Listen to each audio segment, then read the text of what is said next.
country once perfumed with blossoms, pistachios and ripened grapes, 1,000 blazing medallions, vines twining in landscape. Eagle hawk, you circle high over rivers, sparkling diamonds, carried over glorious sky, soaring through great purple mountains. May our hands be busy with our eyes. We work our loops, stitching with our hearts. Zebohi Asheki, Zebohi Asheki.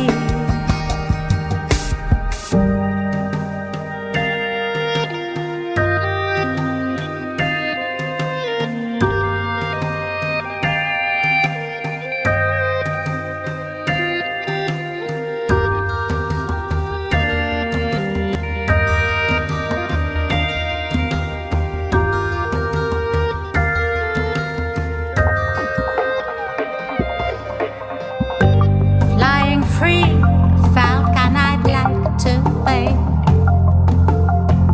lifted by winds that rise and fall. My cloaks brush beauty, sacred caress, the heart will call. May our hands be busy with our hearts. We work our loops, stitching with our hearts. Zebohi Asheki, Zebohi Asheki. May our hands be busy with our hearts. We work our loops, stitching with our hearts. Zebohi Asheki, Zebohi Asheki, Zebohi Asheki, Zebohi Asheki.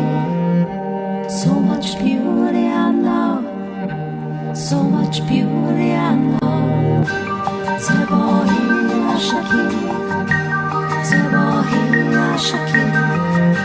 So much beauty and love, so much beauty and love, so much beauty and love, so much beauty and love, so much beauty and love, so much beauty and love. Welcome to Power of Poetry 2021. A little different this year as we're doing it virtually, but that's allowed us to bring people in from all over the country, and we have an amazing group of poets. I'd like to just thank at the beginning Pete Bates and Mickey Hart for making this all possible on the technical side of things. And it's just great looking out there seeing everyone. This is like a dream come true. I'm allowed to have one good idea a year, and I guess this is the one. So here we are. We're dedicating our performances this year to Barry Lopez, who died in December, my brother friend Greg Kimura, and Brian Doyle, who was the same to David Duncan, who will be joining us tonight. Both great writers and big hearts in the world. And David Darling, who brought music and beauty to so many people with his cello playing, who just recently passed. And we're going to start tonight by having Dawn Avery, whose music you've been listening to if you tuned in a little early. We had her here 2 years ago. She's a magnificent cellist, everything from classical to improvisational, singing. She's a wonderful person. She's of Mohawk descent and feels a real closeness with the earth. So she's going to start us off with a little music and a blessing to start off the evening. So Dawn, I'm going to turn this over to you. The power of poetry and Raven Sun poetry originate in central Ohio, which is the traditional homeland of the Shawnee, Miami, Wyandot, and other indigenous nations. I am with you today from my home in what is currently Virginia, originally called Senecomacan.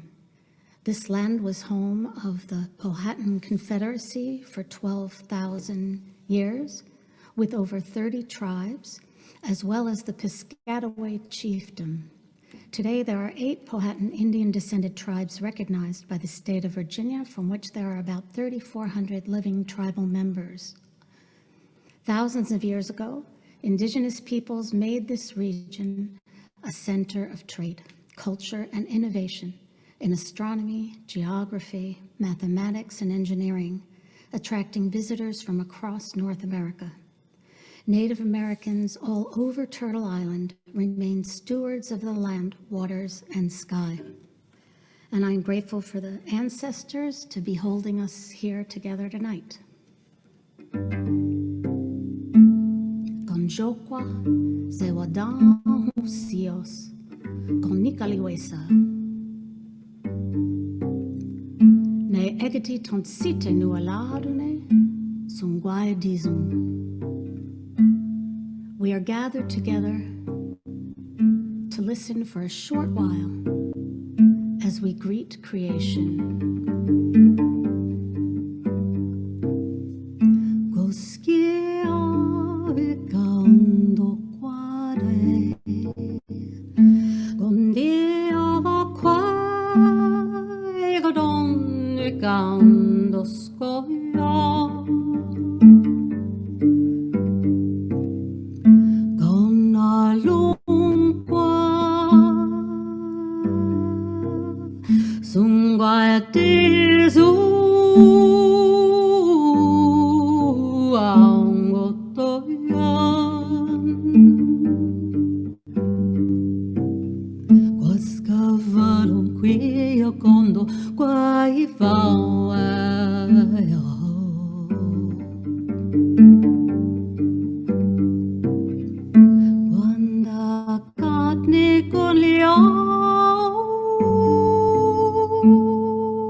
Thank you, Dawn. Beautiful, beautiful. A little over a year ago, David Duncan, who I've been corresponding with, told me about a website called Emergence. And it's a wonderful website if you haven't seen it. How to explain this? I think what they do is they take traditional wisdom, science, art, poetry, and videos and erase the lines to make these things separate. They show how all of these things are related. And in the very first one I saw, there was a storyteller named Martin Shaw that was interviewed, and he told a story on the interview called The Lindworm. And this story just captured me for the last year. I've thought so much about it and told it to hundreds of people. And I'm going to tell it tonight. I'm going to tell the first half of the story and then turn it over to the poets tonight. And then when they're finished, I'll complete the story. And I'll explain a little more about that when I do it. Stories are storehouses of wisdom. Non-literate people pass their important information along by stories. And stories are also mirrors that show us where we are right now, how we're looking at things, what's affecting us. My main teacher of stories is Michael Meade. I want to give thanks to him. Michael has magically told stories. I've worked with him for the past almost 30 years and just showing me what's possible. He tells stories and asks the listeners to find the part of the story that resonates with them. The important thing isn't to get the whole story, because if we could get the whole story, we wouldn't need it anymore. And every time you hear a story, it's different because we're different and listening to it with different ears and different experiences. What I've learned from Martin Shaw as a storyteller from just reading his books is how stories originally were tied to the land in which they were told. And it's good that the stories have spread around, but it's kind of lost the land part. And when the indigenous people in all these places where the stories arose told the stories, if they'd mention a place, there was layers and layers of meaning on all the experiences about that place, what grew there, what animals are there, all of that. So I'm going to do my best to bring a little of the land back into the story tonight. Woo-hoo, woo-hoo, woo-hoo, woo-hoo, says the barred owl as he flies over a land. It's a beautiful land. It's a land of rolling green hills, forests. There are orchards and fields and pools and ponds and streams. It's a land of green, and we could tell that the land is appreciated and well taken care of. And in the middle of this land, there's a castle. And like in many stories in the castle, there are a king and a queen that live there. The king and queen were exceptional. They believed in the old philosophy, a sound leader's aim is to open people's hearts, fill their bellies, embrace their bones, and live by the adage, as the king, so the land. If the king acted in a generative way, if the queen acted in a generative way, then the land too would be generative, the crops would grow, the livestock would have offspring, people would be close to the land and be happy. And the people were happy in this land. The king took good care of them. He listened to them. The queen listened to them. They occasionally had feasts for everyone and celebrated together. There was just one thing that was bothering the rulers of this land.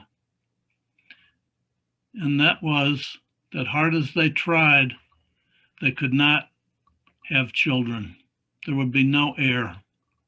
And this weighed on them more heavily as time passed, and they did not know what to do. They did their best to not let their despair show. They didn't want this to go on anyone else, but they were sad. And when they were alone together, the sadness really came out. And one evening, about this time, the queen walked out. She had to get out from inside into the natural world. It was like she was called by the flute-like voice of the wood thrush that calls at this time of day. And she stepped out the door. She walked through the manicured gardens, onto the swards of grass, until she got to the edge of the woods. And as she looked into the woods, she saw walking toward her a little old lady, her head kind of bobbing like this as she walked. And it was a compelling sight. The lady came right up to her, and she said in a voice of someone ancient, "What troubles you, my lady? I could see by looking at you that you have a deep problem." And the queen told her what was wrong. "We've tried every doctor, we've tried the folk remedies, we've tried everything. I've not yet been able to get pregnant, and this weighs on us more day after day." The lady's voice changed, that woman of the woods, and it was as if the voice was something that was coming right from the natural world, as if trees could talk and rocks could talk and the land could talk. And she said, "I have something that I think will help you. Here's what you must do. You must really think about everything that's bothering you. And you must go back and get a cup, one of those cups with two handles, and hold that cup and speak into that cup everything that is troubling you. Make sure you get it all out. And when you are finished, you will be standing in that garden, the one by the castle in the northwest corner. And when you are done pouring your heart out into that cup, turn it upside down onto the earth. Go inside, sleep if you must, come back out in the morning and raise the cup. And under the cup, you will find overnight a red flower and a white flower have grown out of this earth. Pluck the white flower and eat it. Do not pick the red flower at all." She turned around. It was getting dark, and it was soon that she just disappeared into the trees. The queen followed her instructions. She got the cup.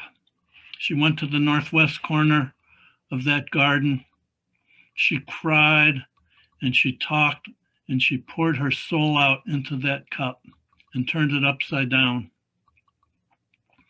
She went back in, went to her bedroom where the king was sleeping. She took off her clothes. She pulled back the cover. She woke him with a kiss. And before long, they were making passionate love with a fervor that had not been between them in a long, long while. And as they reached the climax together, she felt that the friction of their bodies had kindled a small spark that lay deep within her, waiting to be activated. A little time passed and she went outside. She saw the cup, wondering all the time if this would really happen as the woman of the woods had told her. And she raised the cup, and there were the two flowers, just like she was told. Something possessed her. She got down on all fours and just reached down with her mouth and grabbed the red flower and chewed it up and swallowed it. She kind of came to, realizing what she had done, and she plucked the white flower and ate that one too. And when she stood up, she found a quickening that spark had started between the croft found between her hips. She was pregnant. And the next 9 months passed, They passed quickly at times and slowly at times until 9 months later, she's in a small room at the top of one of the towers. It's night. It's raining outside. It's dark. Whispering into each ear is one of the doulas, those women that know the 10,000 things that mothers must learn. They were telling her these things over and over until they became a part of her. The midwife was helping her. Her legs were spread. She was told to push and to push and to push. And finally she pushed and a little black snake came out. Without thinking, the midwife took the snake and threw it out the window and told the queen, push one more time. And the head crown and push one more time. And a baby son was born. And everyone in the kingdom was joyous. Everyone was happy for the next 17 years as the son grew. He learned how to be generous. He learned the art of generativity. He learned from his parents and he walked among the people and got to know them and they got to know him. One morning he said to his parents, I think it's time for me to find a wife. I would like to go out and seek the hand of some maiden that I have not yet met, but I'll know when I see her who it will be. And they said tomorrow would be a good day to start. And they met him that morning with a white horse and a white saddle and a white bridle, a gift for him to go on his quest. He rode off hopes high, rode through the palace grounds, through the woods to where the main road was. He rode along that until there was a crossroad, and all of a sudden, a huge black serpent was standing right in his way, steam coming out of his nostrils. And the serpent said, older brothers marry first. The horse reared up. He was terrified. He turned the horse around, somehow gaining control of it, and rode off to another crossroads, but the snake was there again. Older brothers marry first, it said. And he spent the day going from crossroad to crossroad, but he could never get away. He was always met by the serpent. He rode back home dispirited. His parents were waiting for him, and he told them what had happened, that he had met the serpent. Older brothers marry first. And they said, what could that possibly mean? Is there something about your birth that we don't know? And they found the midwife, and they said, tell us, when he was born, did something strange happen? And she said, no, yes, no. And they heard that slight yes among the no's. And they said, tell us, we think you know, what happened? And she said, well, this little worm-like snake was born and I just threw it out the window. I thought that was the best thing to do so we could get on with the birth. Now, in most stories at this point, the king and queen would have sent soldiers, they would have sent warriors, they would have sent mercenaries to kill the serpent and rid him in the plague that he brought to the land. But they didn't. They sent poets and musicians and bards, and they wanted to lure him back. And it took a while, but they did. And he was so big to get him into the castle and into a room in the basement where it would be quiet that they thought he would like. They had to even widen the doorways because he was so large. They covered the floor with straw, and he lived in there. And because he had said older brothers marry first, they took that seriously, and they sent word throughout the kingdom saying, Dark Prince looking for wife. Well, there was a response. That prince word was magical, and there were many young maidens that came offering themselves as the wife, sight unseen, and one was chosen. She was kind of shocked when she saw who she was going to marry, and even more shocked when during the ceremony he wrapped his tail around her, coiling it. They went to the bridal chamber, And in the next morning, all that was there was the serpent and a pile of bones. They tried with another maiden and another, but pretty soon the word started to get out. That castle is the place you go in, but you don't come out. And no one else offered themselves to be the wife of this dark prince. The parents began to despair. It was a different kind of despair, but they were sad. What were they to do? And the people who were the workers in the castle were starting to leave. They were afraid to be in the same place. One day, though, a message came from the far reaches of the kingdom, from a young maiden, and she said, "I will marry the prince." They sent word to her, "We'll send a carriage to get you right away." And she said, "No, I need a year and a day before this wedding happens." And they said, "Anything you ask for, we will send for you at that time." The young woman began to think about this and started thinking, am I doing the right thing? Everybody else seems so afraid. She was the daughter of a shepherd, and she was familiar with the land and familiar with the woods. And she went to the special place that she went to think, to be alone. And she was sitting among the roots of a great oak tree, thinking, what should I do? What have I gotten myself into? When the tree opened up, and out came an old lady, bobbing her head, and she said, "Young lady, what troubles you?" And she said, "I have to marry this prince. Everybody's afraid of him. I don't know if I made the right decision." And she said, "You were wise to take time. During that time, this is what you must do. You must embroider 12 wedding shirts, especially giving care around the heart.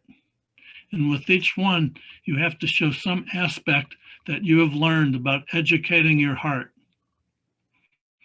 On the day of the wedding, you will wear all of these shirts, one on top of the other. And you will ask that into the bridal chamber are taken 2 tubs. One will be filled with lye, and one will be filled with milk.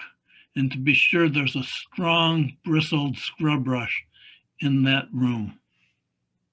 You'll know what to do when the time comes." So here we are with this young woman, confused, but also invigorated that she was starting on some kind of a adventure quest, vision quest, rite of passage. She knew what she had to do.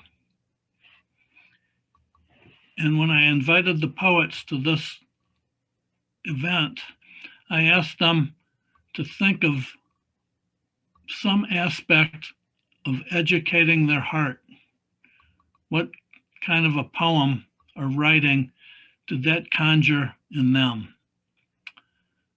So I'm going to step back at this point, and we're going to listen to our poets and writers and performers, and the story will be finished after we hear from them.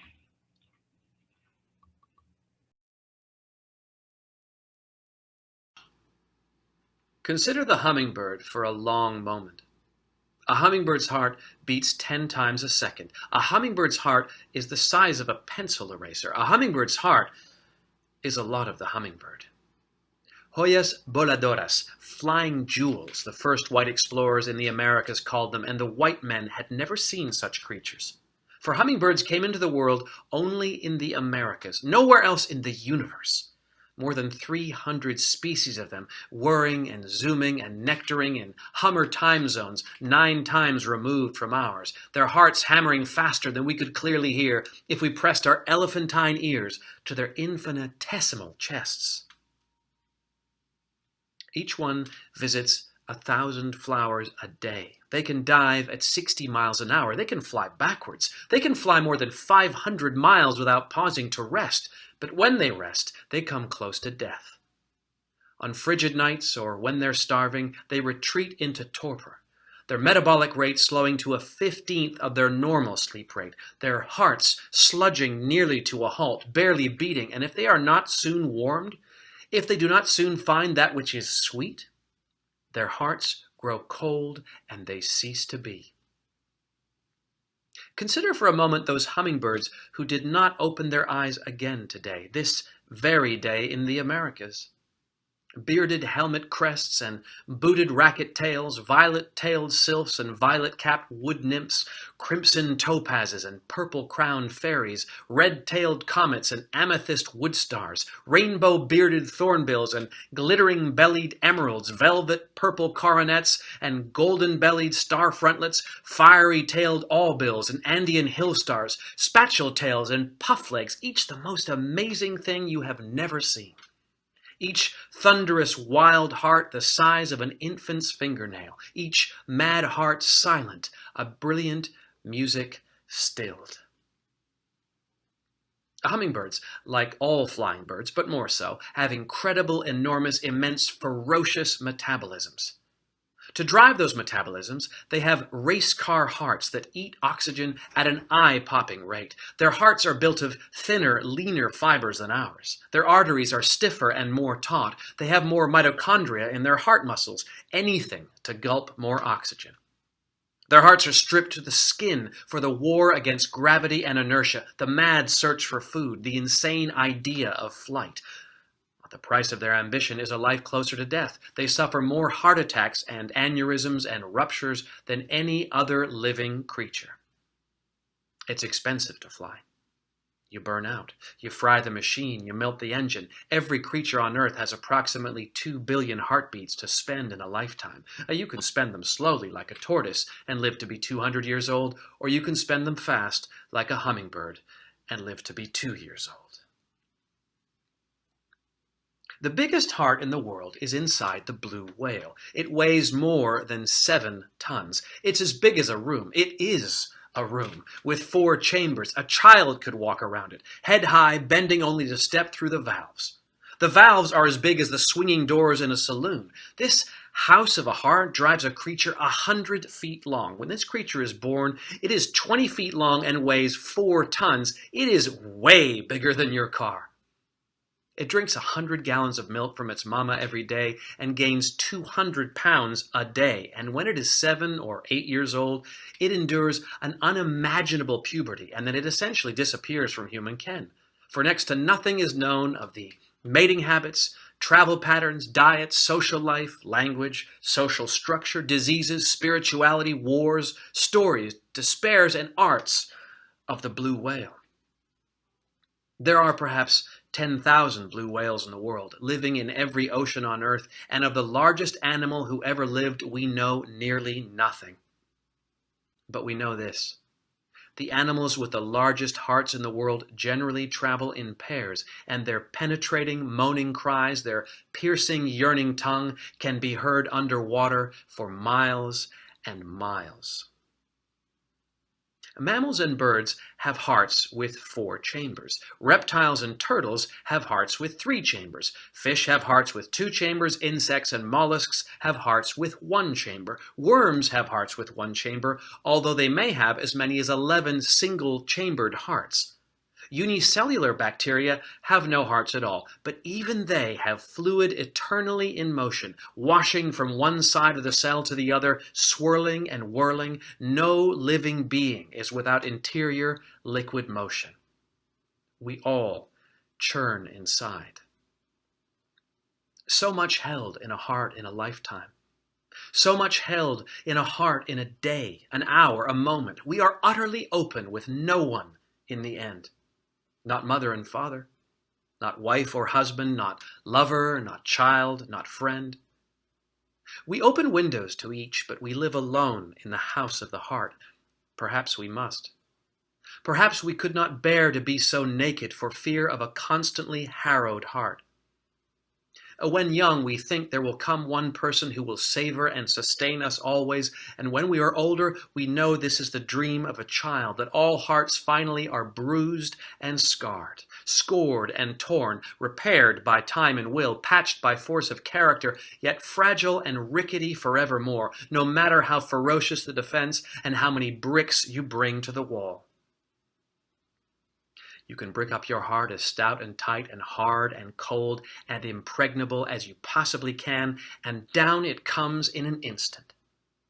Felled by a woman's second glance, a child's apple breath, the shatter of glass in the road, the words, "I have something to tell you." A cat with a broken spine dragging itself into the forest to die, the brush of your mother's papery ancient hand in the thicket of your hair, the memory of your father's voice early in the morning echoing from the kitchen where he is making pancakes for his children. Thank you.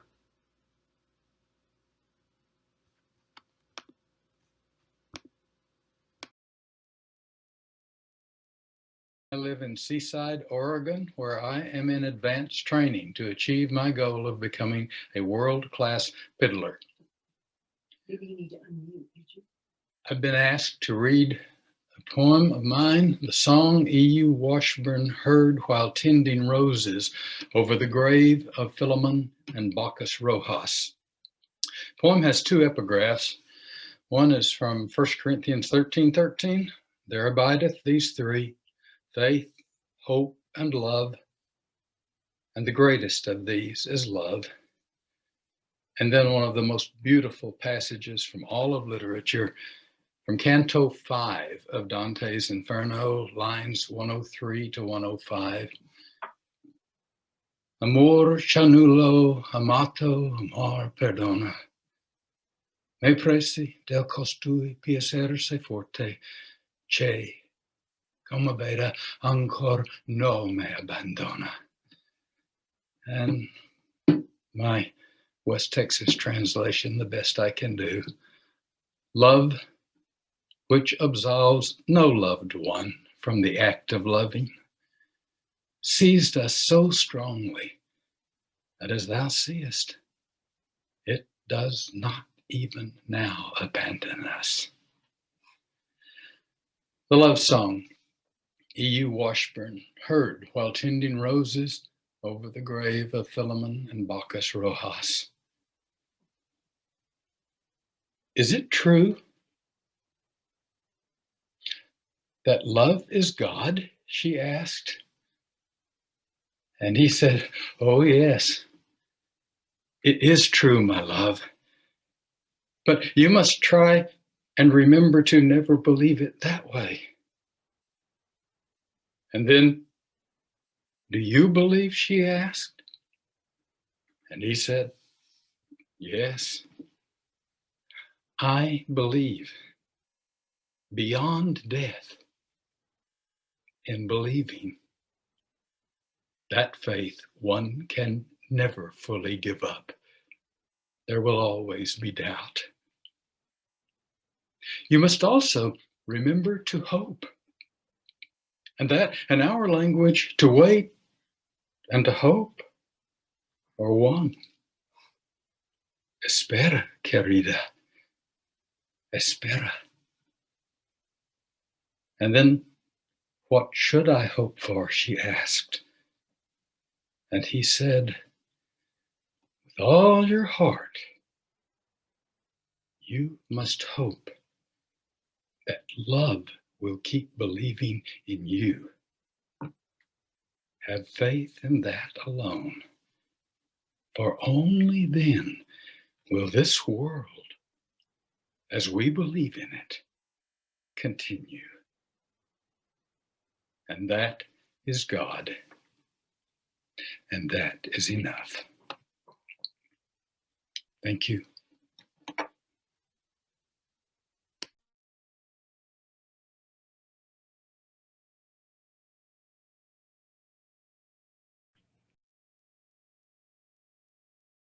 I'm Evie Edelman, the wife of Alan Cohen, who brought this all about.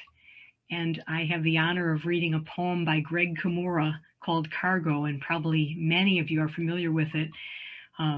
Greg was a very beloved friend and fellow adventurer of ours, and he wrote the poem Cargo in 2000, and now it's on a poster being used and hung on the walls in thousands of schools all over the world.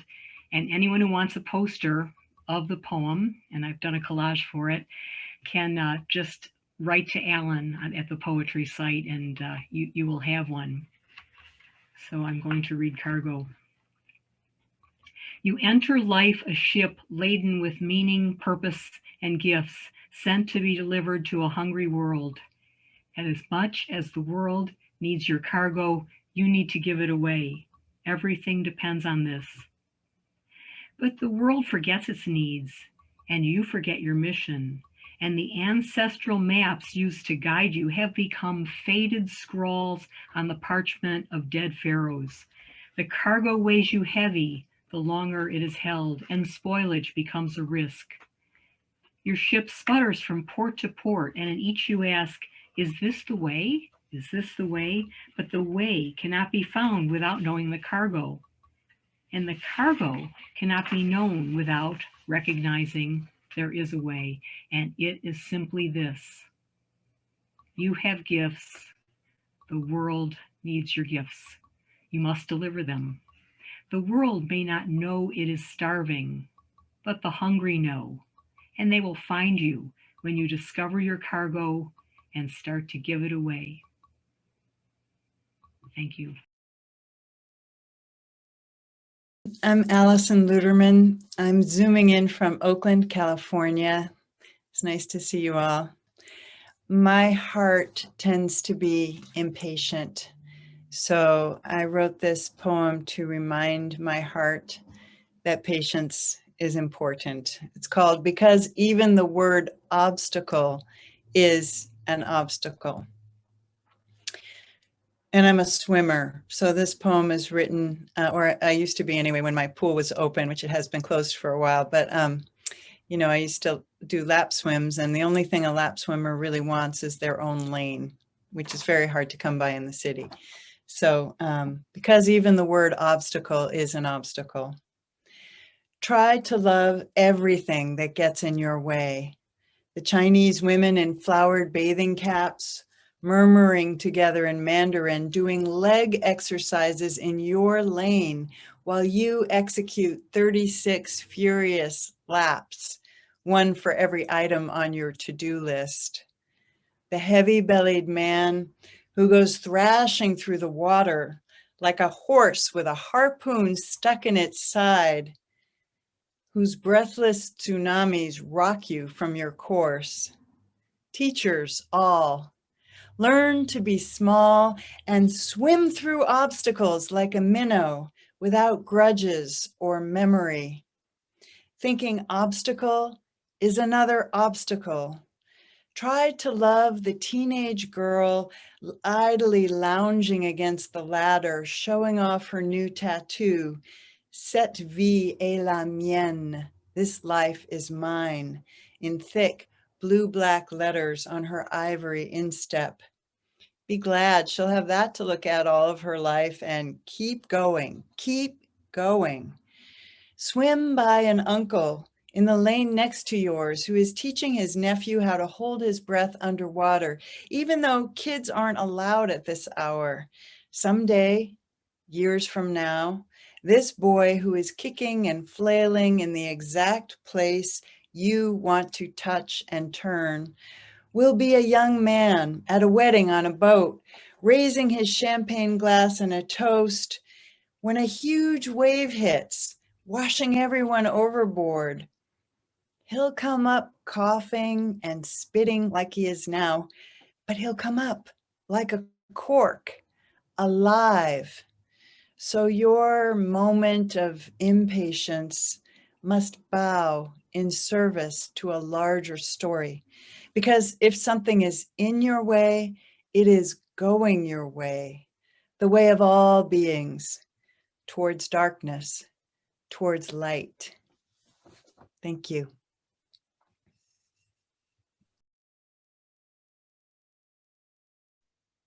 Hi, everyone.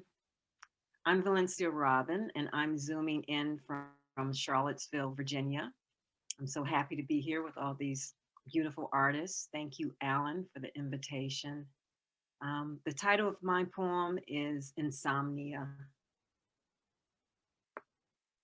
Insomnia.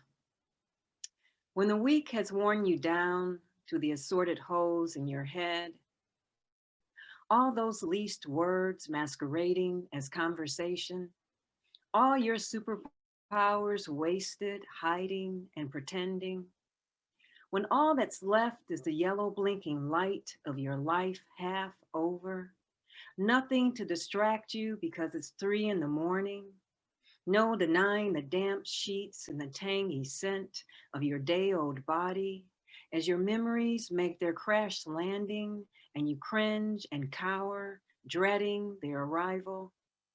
My God, to be allowed out into the world like that, a wounded bear disguised as a blue field, carrying a hurt so old you thought the whole world limped. When did you discover that knife in your heart ran in the family, that those were history's long fingers twisting the handle? And what dumb luck or good ghost led you from there to here? Do you dare call it home, sweet? Thank you. Hello, my name is John Lee. I am coming to you from Boston, Massachusetts. I'm an instructor at Suffolk University here. I need to give a small 10-second introduction. The poem I'm reading is Las Meninas, but what I'm going to be reading to you tonight is actually the closing section of a very long 500-line poem where I am sitting in the Prado staring at Diego Velázquez's painting Las Meninas and talking to Velázquez. And I need to mention that because I am talking to him in this section, and otherwise it won't make sense because I just call him Diego in here. Look, the daughter's arm was wrapped around the father on the riverbank. Although it doesn't matter, say they'd come here after 1,300 miles in search of something better. If it makes it better, say they left because the father saw another body on the way to work. Either way, he took his 2-year-old and headed north on asphalt trails above the porous karst, past abandoned reservoirs and blue cenotes, the withered gods that creep the temples claimed by forest when the rains refuse the calls of kings, and reached the border and saw the lines. The people turned away, was told he'd have to go back or wait. If it makes it better, say he heard about the gangs that waited back for those who couldn't cross, who took them in and sent a ransom note. Either way, he saw the river and the country just beyond, the water cold on ankle, waist, the daughter clutched around his neck, the absence of a foothold. Though it doesn't matter, say they made it 20 yards before the current pulled them down. Say at least for 20 yards until the river took their bodies that there wasn't fear. If it makes it better, say it happened quickly. Either way, the riverbank declaimed in still life. Sepia reed thickets like sun-bleached tibia snapped at base and woven slipshod into brittle hammocks. Splattered back mouth orphanage of azure aluminum cans, sullen bilious river muddle. Prone half submerged the family surfaces in negative transcendence.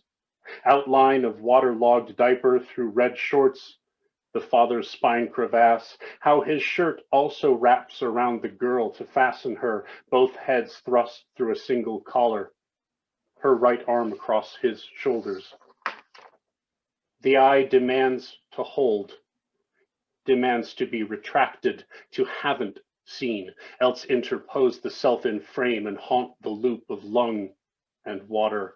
But look, to fail this fails us all. Either way, The water pulls the bodies down and gurgles on, the absence of reverberation. And say, at last, we shake ourselves and look up from our canvas, Diego, find the margins pushing at the windows, the light grown cold, the guards announcing that the doors are closing. So we stumble back to the hotel to drink a glass of wine, and in the morning wipe the mirror clean of shower fog. The face at first is unfamiliar, but reassembles with practiced ease. Outside, the light is bright again. The croissant at the cafe crumbles on our lips. On the riverbank, a man throws bread to ducks. Another crouches in the street, pulls guitar from case, plays flamenco. The song is sweet and fast and fills the plaza, and we nod with the other tourists, then pay the bill and leave before he asks for change. Thank you. Good evening. I'm Naomi Shihab Nye, so honored to be with you all, speaking from San Antonio, Texas. And I dedicate this poem this evening to all of the unexpected tendernesses that found each one of us this past year. The poem is called "You Are Your Own State Department." Each day I miss Japanese precision, trying to arrange things the way they would. I miss the call to prayer at Sharjah, the large collective pause, or the shy strawberry vendor with rickety wooden cart, single small light bulb pointed at a mound of berries in one of China's great cities before dawn. Forever I miss my Arab father's way with mint leaves floating in a cup of sugared tea, his delicate hands arranging rinsed figs on a plate. "What have we here?" says the wolf in the children's story, stumbling upon people doing kind, small things. "Is this small monster one of us?" When your country does not feel cozy, what do you do? Teresa walks more now to feel closer to her ground. If destination within 2 miles, she must hike, carries apples, extra bottles of chilled water to give away. Kim makes one positive move each day for someone else. I'm reading letters the ancestors wrote after arriving in the land of freedom, words in perfect English script describing gifts they exchanged for Christmas. Even the listing seems oddly civilized. These 1906 Germans in Ohio, hand-stitched embroideries for dresser tops, bow ties, slippers, parlor croquet, gold ring, pretty inkwell. How they comforted themselves. A giant roast made them feel more at home. Posthumous medals of honor for coming, continuing. Could we do this? And where would we go? My father's hope for Palestine, stitching my bones. No one wakes up and dreams of fighting around their house. Someday soon, the steady eyes of children in Gaza, yearning for a little extra electricity to cool their lemons and cantaloupes, will be known. Or vaccines, yes. We talked for 2 hours via Google Chat. They did not complain once. Discussing stories, books, families, a character who does what you might do. Meanwhile, secret diplomats are what we must be. As a girl in Qatar once assured me, each day slipping its blank visa into our hands. Thank you.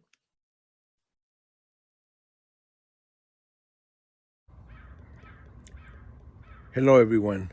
This is Luis Rodriguez. I'm here in my home in sunny California. You can tell, even though it's still somewhat winter spring, but I do know about how it can get cold in the Midwest. I lived in Chicago 15 years, but I want to give greetings from these lands, the Tataviam Tonga Chumash lands of Los Angeles.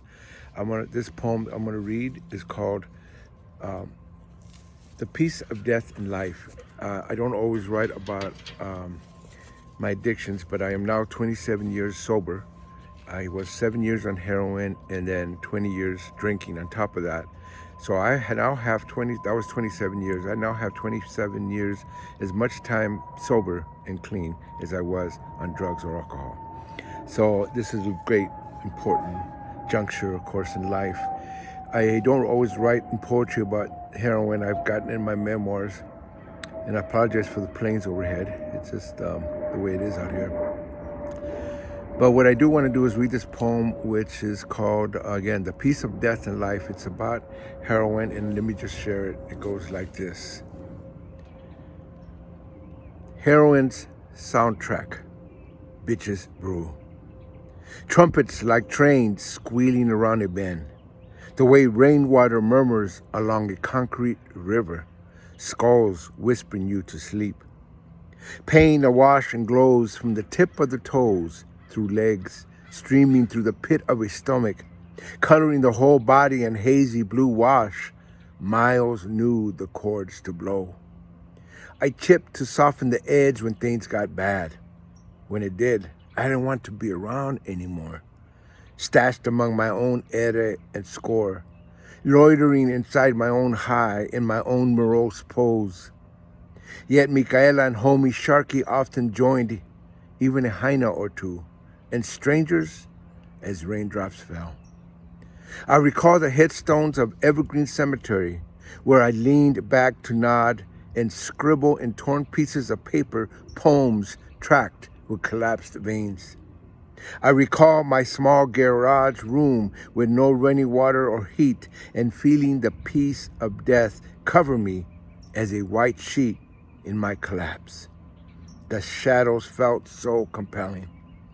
Even when I stopped breathing and homeboys forced me up, ice and pits and growing, milk injected to unsing the song. To quit, I had to accept never-ending ache. Numbness only meant demise. Now constant pain is constant reminder, a holy surrender. Life is pain, pain is life. When the pain's gone, so am I.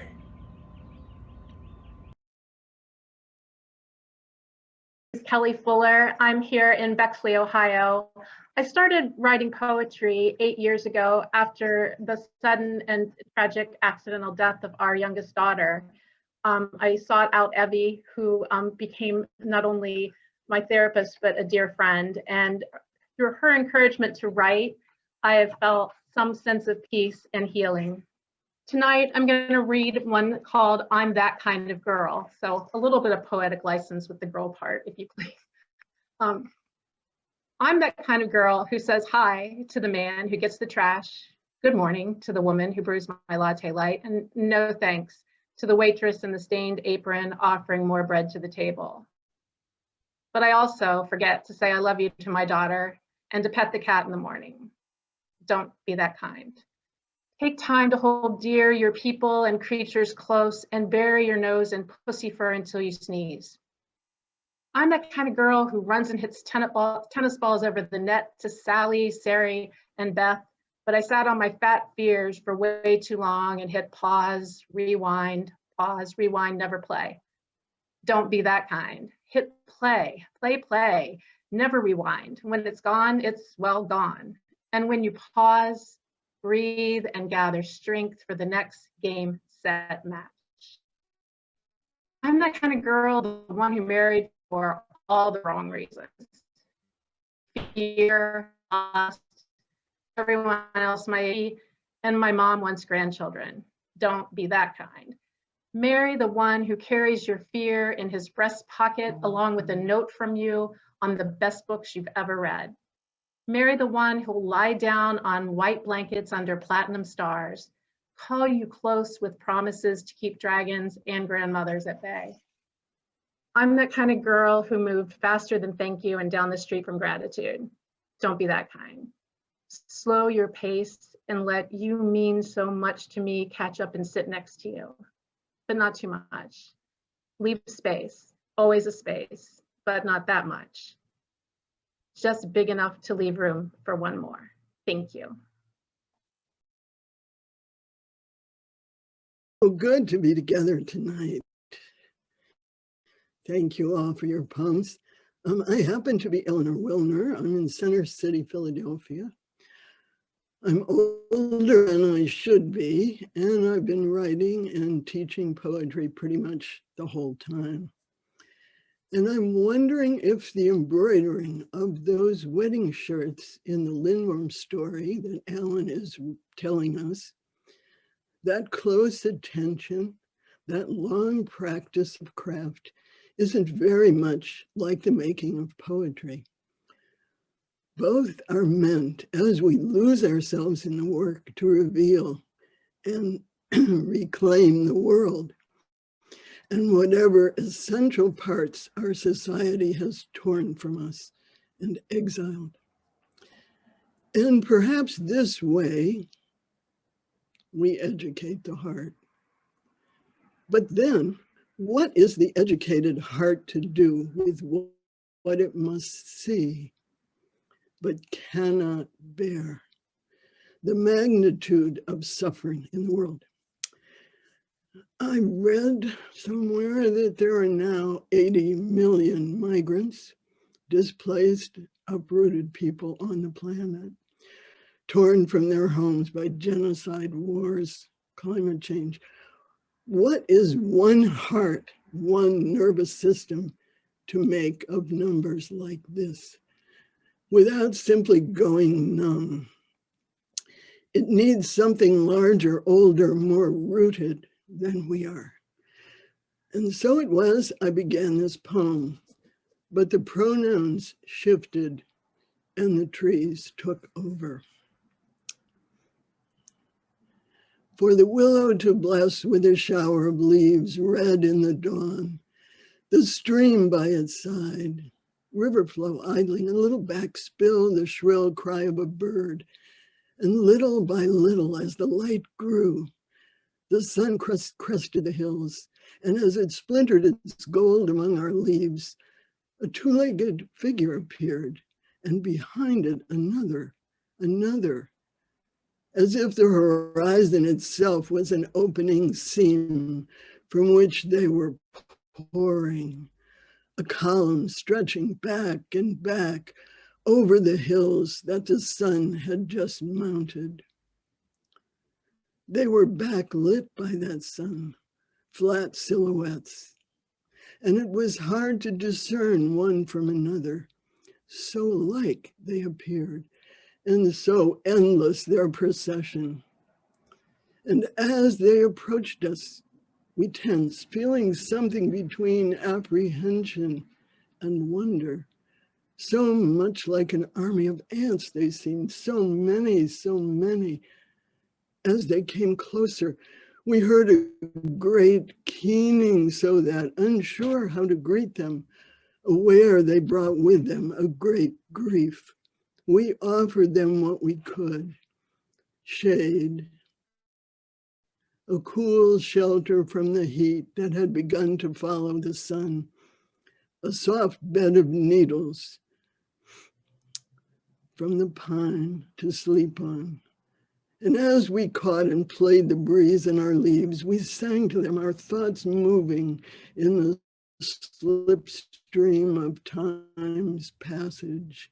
Wind in the harps hung in our branches, left there in despair by others so like them years ago. Slow circles of years we can barely remember. Still, The song of the wind and the harp strings has mingled and merged with our tendrils of thought.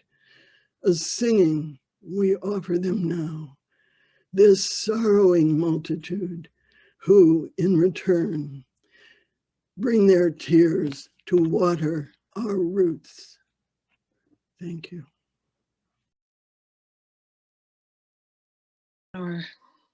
Thank you, everyone who's been sharing tonight. It's so good to be here with you all. I'm in Santa Cruz, California, and I'm going to read How to Apologize. Cook a large fish. Choose one with many bones. A skeleton you will need skill to expose. Maybe the flying silver carp that's invading the Great Lakes, tumbling the others into oblivion. If you don't live near a lake, you'll have to travel. Walking is best and shows you mean it. But you could take a train and let yourself be soothed by the rocking on the rails. It's permitted to receive solace for whatever you did or didn't do. Pitiful, beautiful, human. When my mother was in the hospital, my daughter and I had to clear out the home she wouldn't return to. Then she recovered and asked, incredulous, how could you have thrown out all my shoes? So you'll need a boat. You could rent or buy. But for the sake of repairing the world, build your own. Thin strips of Western red cedar are perfect, but don't cut a tree. There'll be a demolished barn or downed trunk if you venture further. And someone will have a mill, and someone will loan you tools. The perfume of sawdust and the curls that fall from your plane will sweeten the hours. Each night, we dream 36 billion dreams. In one night, we could dream back everything lost. So grill the pale flesh, unharness yourself from your weary stories. Then carry the oily, succulent fish to the one you hurt. There is much to fear as a creature caught in time, but this is safe. You need no defense. This is just another way to know you are alive. Thank you.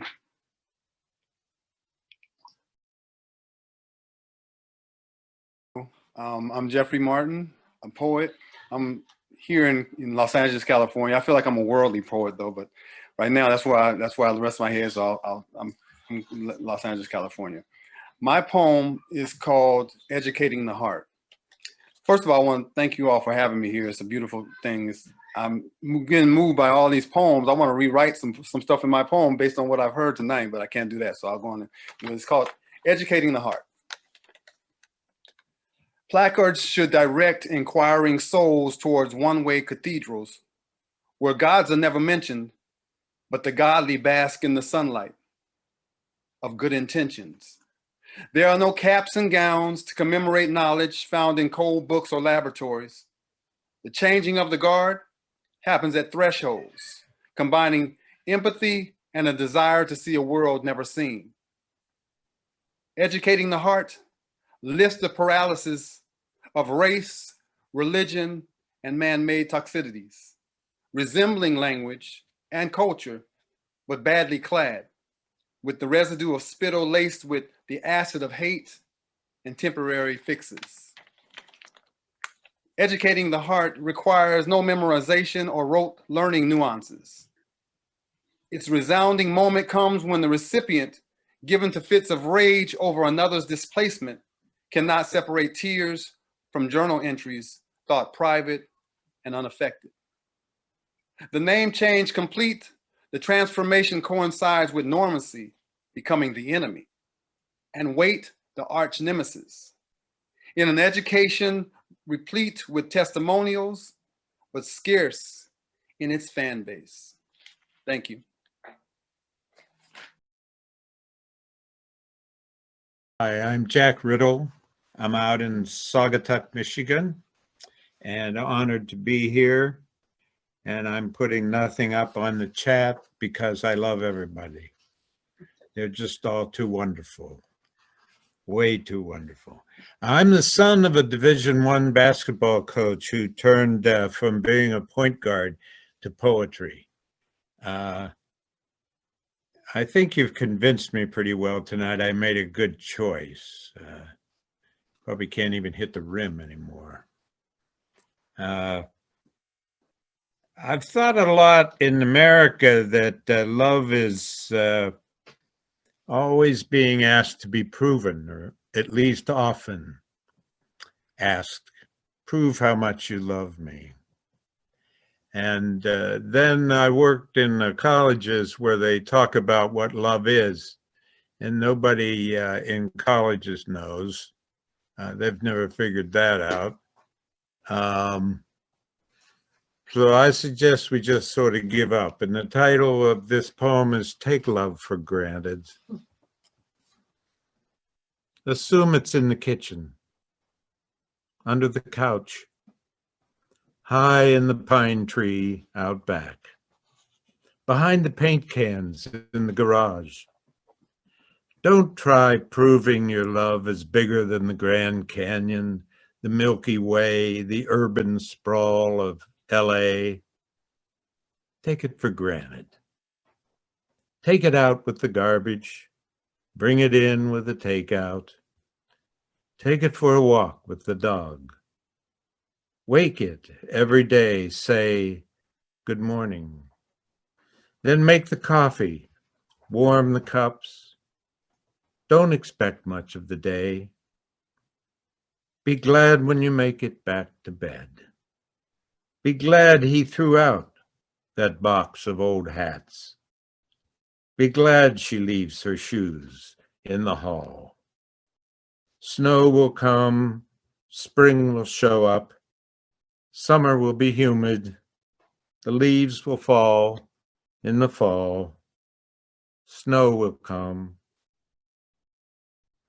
spring will show up, summer will be humid. That's more than you need.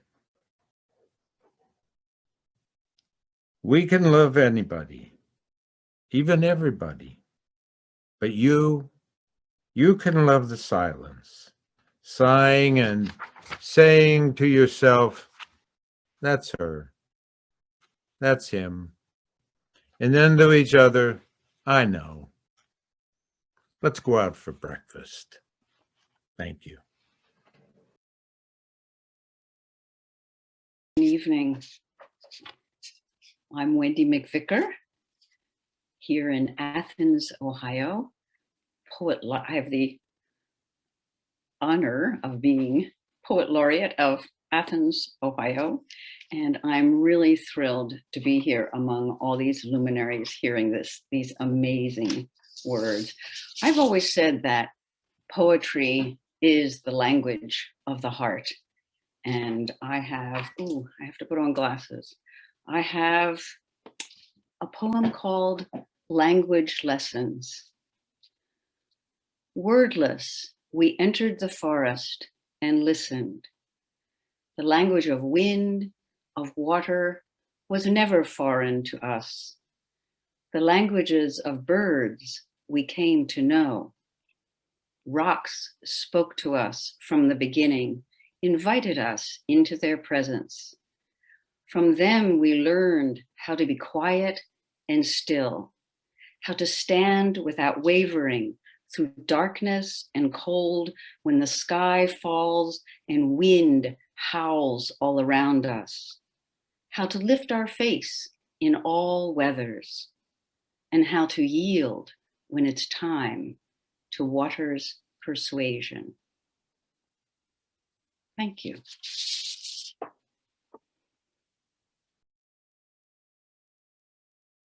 Everyone. My name is Carrie Gunter Seymour, and I very quickly want to thank Alan and Evie and Mickey and Pete for this amazing gathering. I'm in Southeastern Ohio. I'm not far from Evie and Alan and Mickey. And Alan asked for this poem. And whenever I read it, I send it out to all who serve, have served, and to their families. It's called Serving. remember that time your dog died? And I didn't tell you for months because you had deployed. And George Bush was shouting, "Bring it on." And we were all thinking Korea was fixing to blow. But when I emailed to say we were headed for West Virginia, you fired back, "Mom, where's Annie?" And I had to say she was hit by a car. I sent brownies loaded with black walnuts from the old home place. Or when you called me from Iraq asking me to talk to people about donating shoes, and I told you it was hopeless because of the tsunami, everyone was already donating, and you said, "Hell with that." And your unit threw in their paychecks and bought all those families just outside Fallujah new shoes off the internet. I made 200 popcorn balls wrapped in wax paper. Or that February you came home for R&R so sad and sick. I baked your favorite, meatloaf. And you said you couldn't possibly, but I gave you dough ice so you ate and threw up all night into the next day saying over and over, "Sweet Jesus, please make it stop." And I knew you weren't talking about the meatloaf. Or the day after Sergeant Crabtree went to Vegas and blew his head off in the hotel bathroom, while here at home your best friend got arrested for selling narcotics, and you said neither one of them needed to and maybe wouldn't have if you'd been there. So I shipped molasses cookies thick with Crisco frosting all the way to Kandahar. Or the afternoon your farm boy fingers tried to clamp the artery on that precious baby girl near the valley of Argon Dab, while her father screamed for Allah and blood soaked your uniform when you hugged her to you as she passed. I drenched that fruitcake in brandy for 3 days. But mostly, it was the night your daughter was born, and we locked eyes across the birthing room, and I thought to myself, skillet fried chicken with candied sweet potatoes, fried okra, lima beans with bacon, cornbread, and Aunt Margaret's hot fudge cake. We used the good dishes, and Grandpa Oris said the blessing. When Johnny comes marching home again, hurrah, hurrah. We'll give him a mighty welcome then. Hurrah, hurrah. The men will cheer, the boys will shout, the ladies, they will all turn out. And we'll all feel gay when Johnny comes marching home.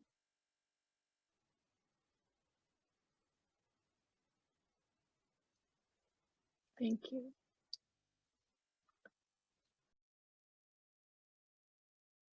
Goodness. Thank you, Kari. That was absolutely beautiful. Thank you, everybody. My name is Andrew Garfield. I'm very, very privileged to be here, a friend of Alan. I'm here in Jackson Hole, Wyoming right now, looking at God's country and listening to pure beauty, and I'm in awe. So thank you for having me. And I have the great privilege of reading a piece by Brian Doyle, the great Brian Doyle. It's called How We Wrestle Is Who We Are. And this is something that's quite close to my symbolic and literal heart, as I have a nephew who has a very, very severe heart condition and a godson who has a very, very severe case of palsy. So I will read this as best I can. My son Liam was born 10 years ago. He looked like a cucumber on steroids. He was fat and bald and round as a cucumber on steroids. He looked healthy as a horse. He wasn't.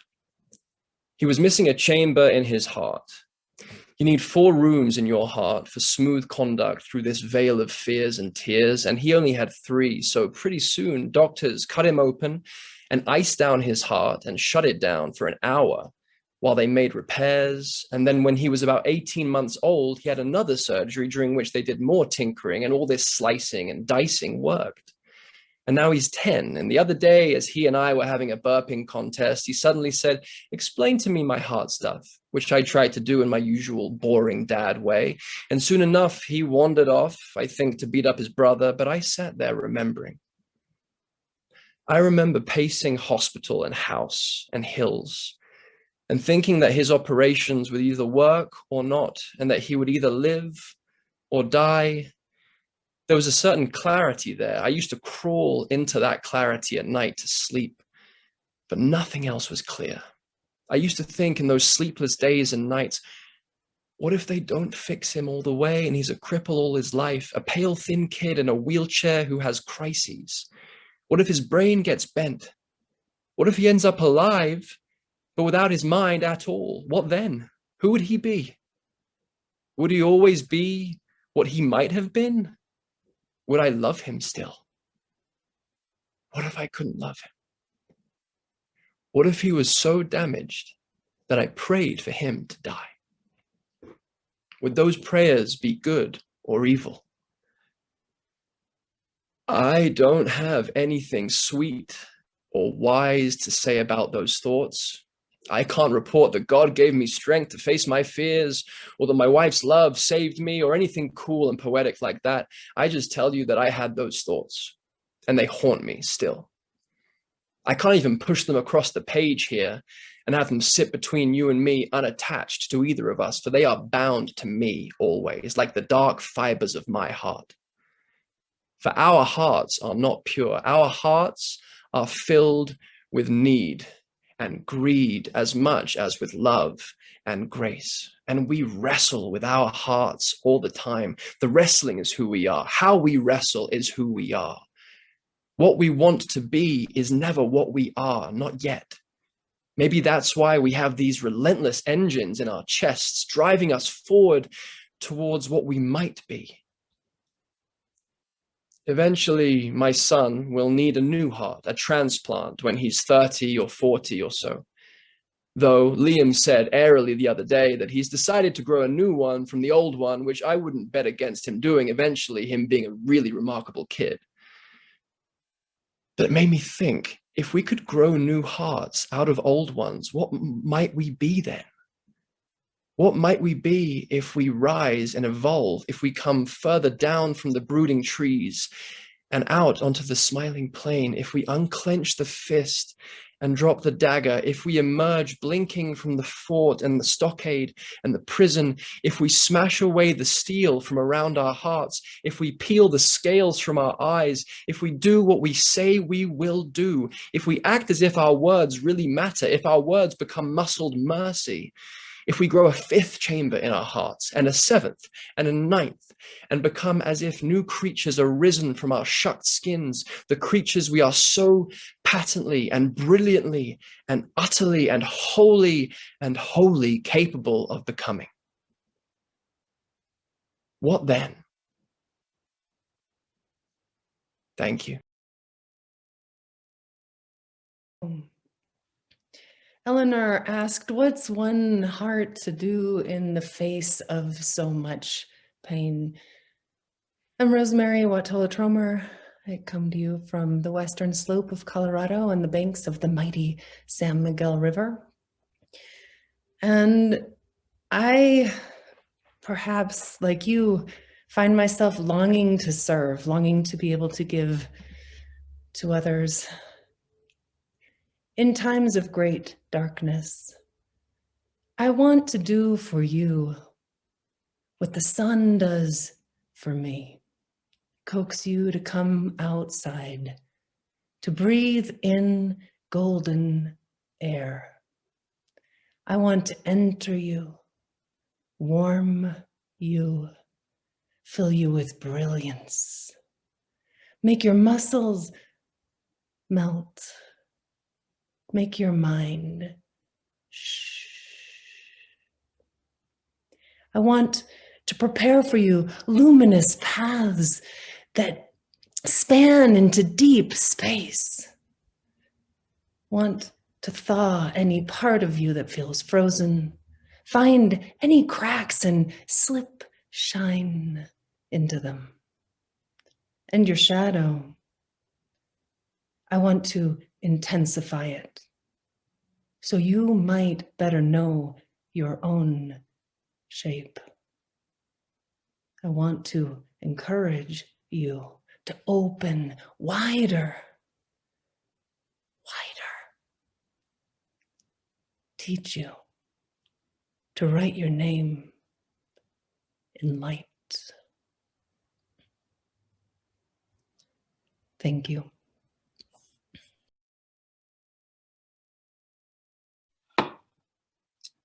I'm blown away. Worse yet, I write prose. Shit. But I'll do my best. This little piece is called Wild Hearts at Antietam, the battlefield in West Virginia.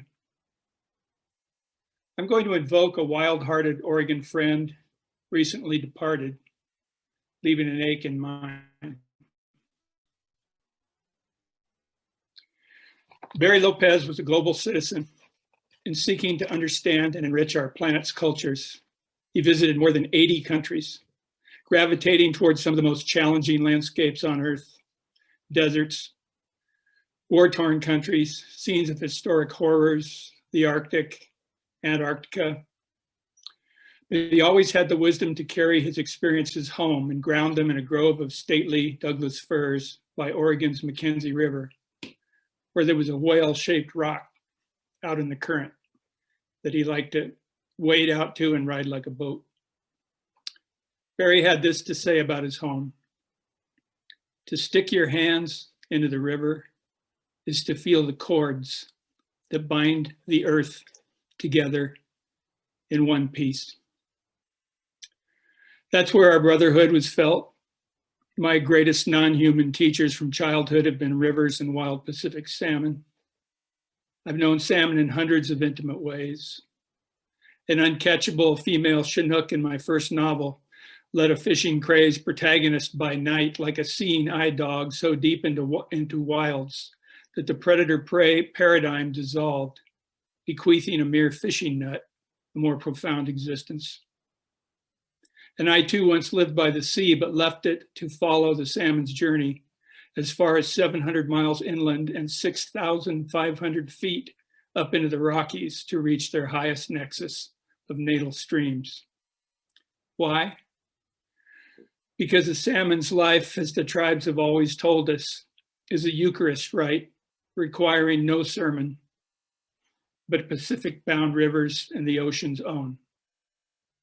Their self-sacrifice sustains hundreds of other species. Their ocean wanderings outstrip science.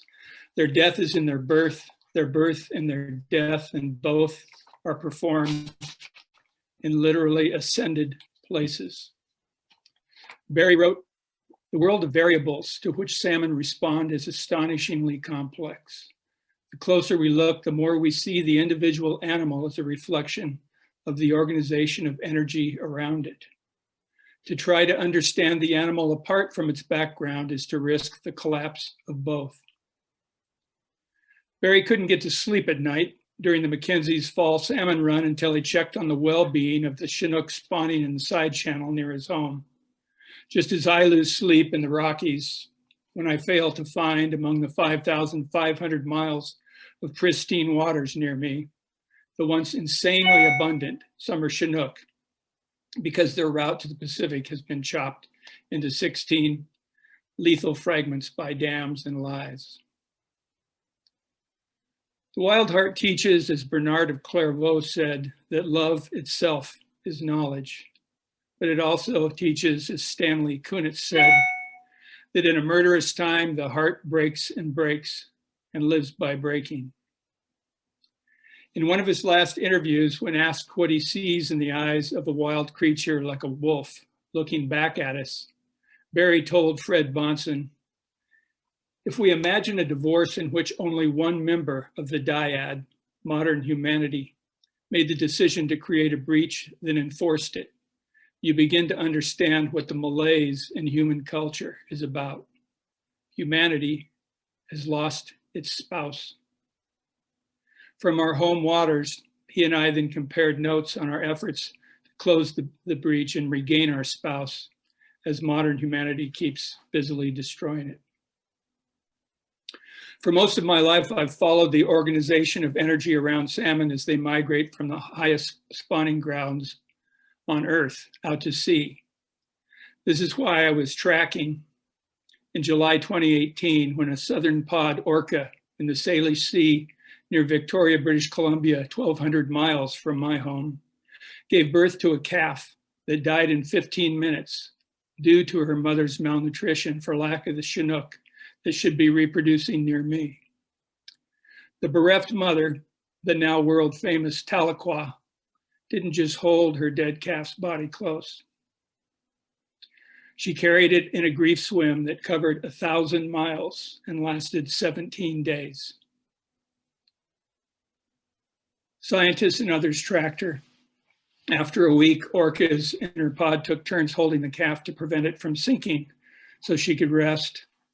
On the 9th day, as the calf grew terribly hard to carry due to decomposition, I grew so distraught that I roamed the headwaters near me, scanning every holding pool in which I'd seen Chinook for 25 years. It was bad enough to find none. When I got home, I then listened to a NOAA scientist recording of Tahlequah's cries as she carried her disintegrating infant through their betrayed waters. Her sounds shattered me. What lives in the wild heart that after such a shattering, we somehow remain? Shortly after Barry departed this life last Christmas Day, I was flooded by memories of our time together at the Orion Society's Millennial Gathering of 2000 in West Virginia. The event consisted of 3 days of keynotes by scores of earth-aware speakers giving voice to shatterings like Tahlequah's inspired in me. The last evening of the event took place appropriately on the Antietam battlefield, where on September 17, 1862, 12 hours of combat left 23,000 American boys dead, wounded, or missing. Barry and I were walking this killing field, saying little, heads mostly bowed, when Antietam offered up a surprise. As we approached a row of cannons that had wreaked havoc, a robin flew between us and shot down a cannon barrel. So as not to disturb whatever it was up to, we waited till it flew out again. Barry then placed his face squarely in the barrel, peered into the depths, turned to me with a haunted smile and said, "Your turn." Down deep in the barrel, 5 pale blue eggs glowed in an iron-cooled nest, a new breed of cannonball. The Orion gathering had been causing grief and gratitude to take turns inside me. Beginning with robin egg cannonballs, the two feelings fused and a pressure began to build. As dusk fell, the hundreds of attendees gathered on the battlefield for music and poetry readings. As grace would have it, Barry, Terry Tempest Williams, and I found ourselves huddled together, unable to take our eyes off the rising fireflies, rising like souls of dead soldiers, or maybe for us, like the thousands of species departing our planet. The pressure kept building. We were asked to observe a half-hour silence. In certain conditions, this can be an almost unbearable length of time. After a few minutes, Barry and I felt spontaneous need to take each other's hand. The huge-hearted Terry then placed our hands on her knee and lay her hand over ours. Whatever we wish to see on the other side of the narrows of our ecological and cultural crisis, writes Robin Wall Kimmerer, we must pass lovingly from hand to hand. I was already pretty far gone when the simple solace of touch threw me into the deep end. A crush of feeling set me to weeping. A small ocean meant, I guess, to house vanishing salmon and feed starving orcas. Then came an experience we each felt in our own way. For me, and not for the first time, there suddenly was no me.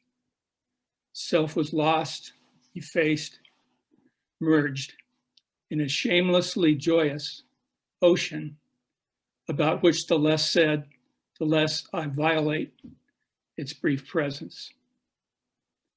But though we three were too moved to speak of what we felt that night, Barry had a long memory and was a stickler for lucid detail.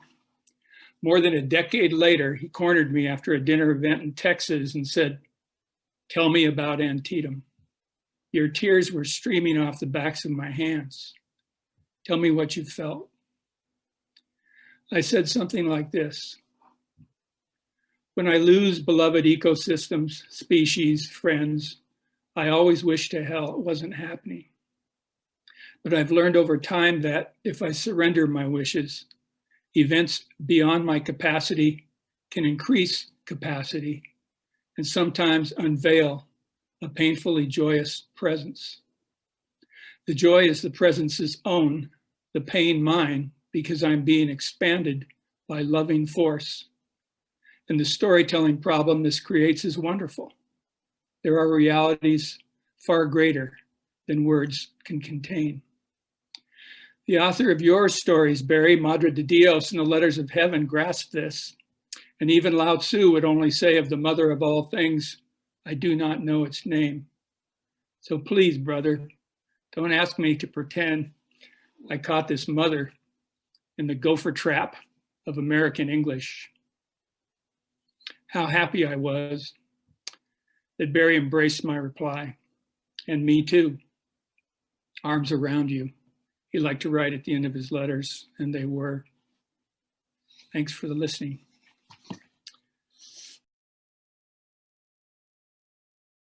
This was one of those times I knew it was going to be good, but I had no idea. This has just been wonderful. Educated hearts all. Thank you.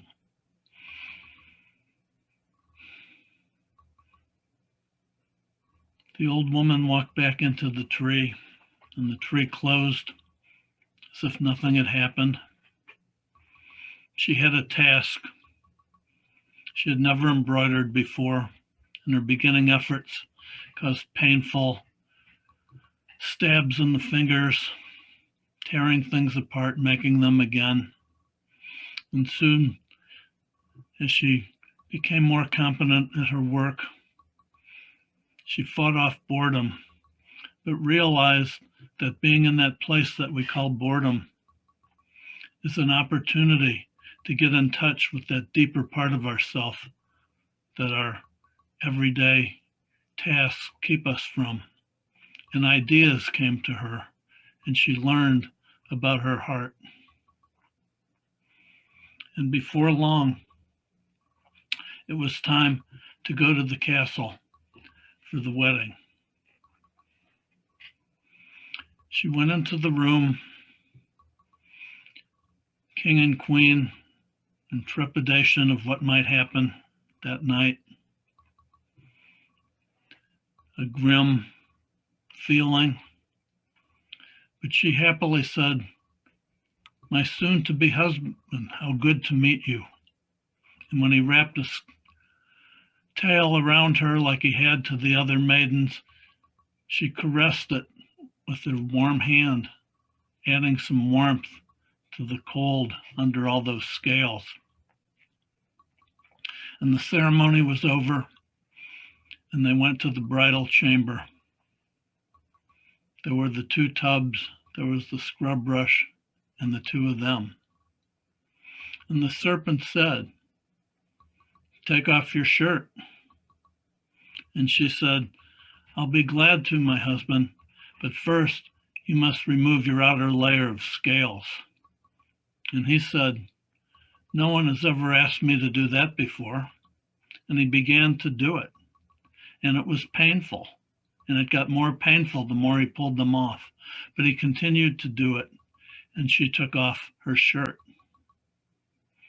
and he saw there was another shirt beneath. He said, "Take off your shirt." And she said, "Of course I will, but you must take off another layer of your scales," which he did, enduring the pain. And this duet went on through the night, layer after layer of scales, shirt after shirt, until all that was left of what had been the serpent was a white, snake-like blob. She picked it up and put it into that vat of lye. Lye is formed by pouring the water of tears through the ashes of sadness and loss and letting it steep. And lye burns horrifically. And he screamed as she brushed him with that hard bristled brush. It was as if the pain of taking off the scales was nothing, but she brushed and she brushed until before her in that tub was not the blob anymore, but a young man, handsome in an ordinary way, his face showing the effects of being in exile for 18 years, but finally coming home.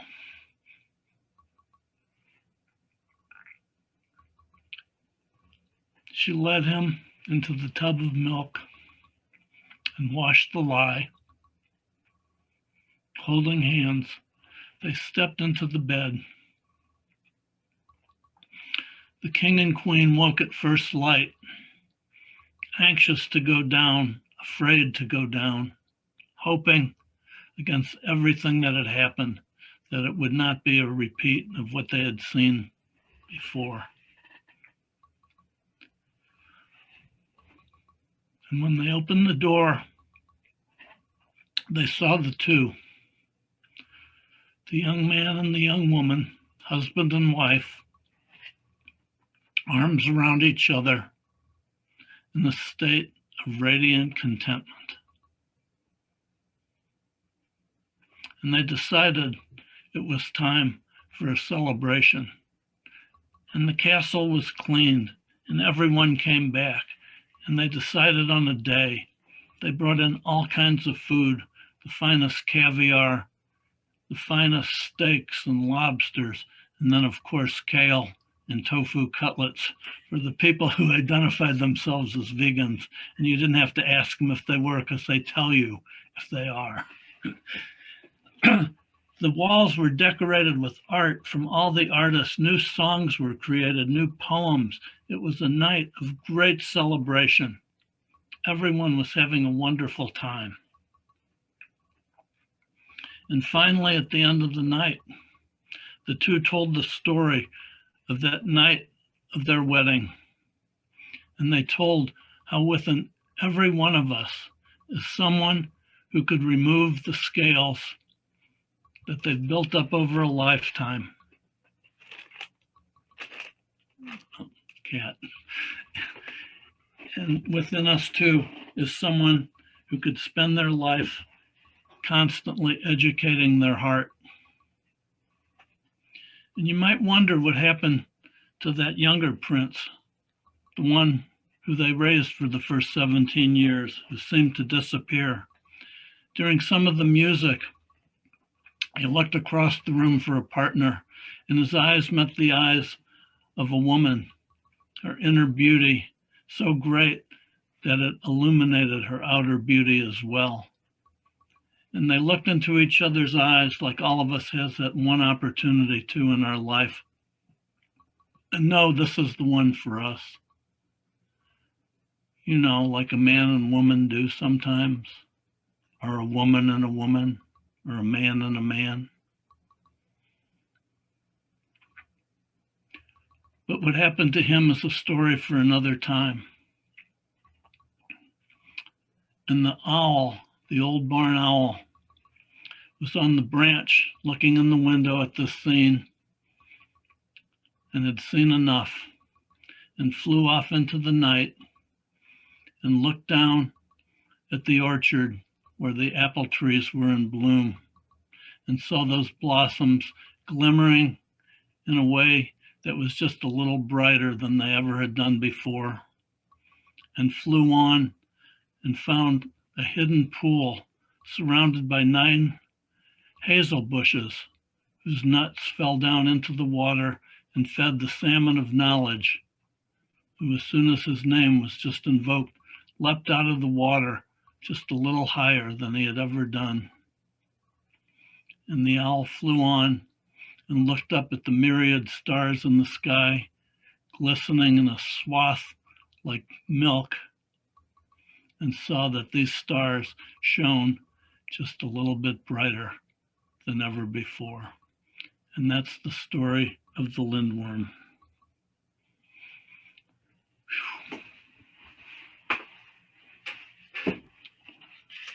So I'm going to turn this over for a moment to Rosemary, and I'll be back to finish things off. Oh, did the rose ever open its heart and give to the world all its beauty? How did the rose ever open its heart and give to the world all its beauty? It felt the encouragement of light against its being. Otherwise, we all remain too frightened. How did the rose ever open its heart? How will you ever open your heart? That's a little ditty to a version of Rumi by Daniel Ladinsky. And I thought it was an appropriate introduction to the idea of a wonderful program that I'm thrilled to tell you about that happens every year, except for apparently the years of great pandemics. But for the last 10 years or so, we've been gathering in Ohio in the beautiful gorges of Hocking Hills, adult poets, and we pull in younger poets. Historically, it's been high school students, but now we've been even adding younger college students. Very important to us to have participants from all kinds of backgrounds. We value diversity, and we gather together in these hills, and it's very much like what you experienced tonight, where we infuse our circle with poetry and music and storytelling and art. And it's a chance for younger people to really explore, what is it? What does it mean to be a part of a creative community? And what does it mean to be valued for your voice? This program is called Wellspring of the Imagination, and we would love it if you would help us by supporting it financially. We would love it if you would help us by encouraging young people to come and join us. It used to be that we only had students from Ohio high schools, but now we're drawing from all across the country. Typically it's happened in the fall, although this year the plan for now is for it to happen in the middle of July. If you'd like more information about it, please visit ravensunpoetry.com. And thank you, Alan Cohen and Evie, for all that you've done for all these years to help encourage young voices.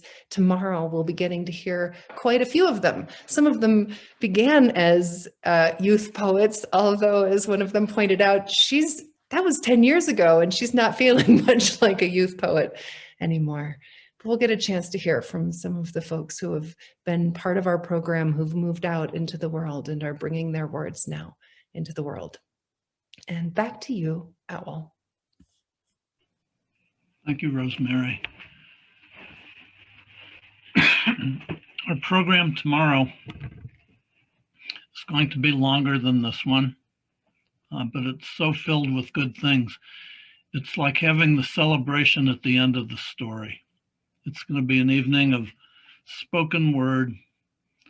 There really are musicians that composed new things for this. There are a number of slideshows and a video by an amazing artist. There's lots of poets and lots of storytellers.